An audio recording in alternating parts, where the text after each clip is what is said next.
নমস্কার বন্ধুরা, দীপাস কিচেনে আপনাদের সবাইকে স্বাগত। আমি আজ 4টে শরবতি লেবু নিয়ে নিয়েছি, মৌসুম্বি লেবু।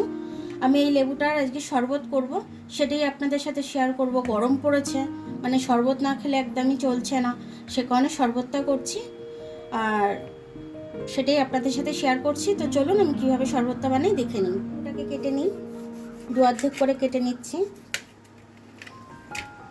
কেটে নিয়ে এর ভেতর থেকে আমি রসটা বের করে নেব। এইভাবে সব কটা লেবু কেটে নিলাম। এবার আমি রসটা বের করে নেব। তার জন্য আমি এরকম একটা নিয়েছি, এটাই করে আমি এরকমভাবে ঘুরিয়ে ঘুরিয়ে রসটা বের করে নেব। তারপরে আমি এটা ছেঁকে নিচ্ছি। দেখুন এই লেবুর খোসাগুলো বেরিয়েছে, অতগুলো সব কটা আমি এইভাবে এটা দিয়ে আমি ছেঁকে নিয়েছি প্রত্যেকটা। এবার আমি শরবতটা করে ফেলবো। এটা যতটা আছে ছিবড়ের থেকে আমি বের করে নিচ্ছি। একটু নুন দিয়ে দিচ্ছি স্বাদ অনুযায়ী।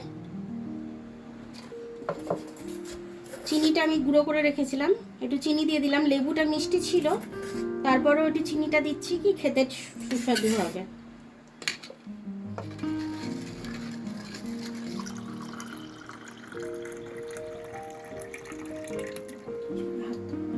বরফগুলো দিয়ে দিচ্ছি আমি।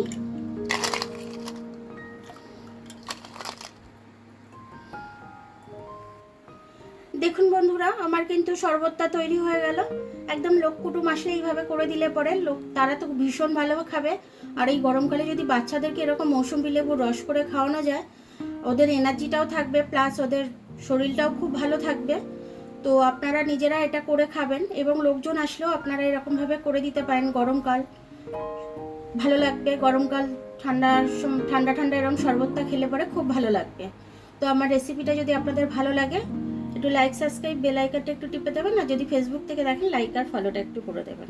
আবার কাল দেখা হবে নতুন রেসিপির সাথে। ততক্ষণ আপনারা ভালো থাকবেন, আমি আসছি।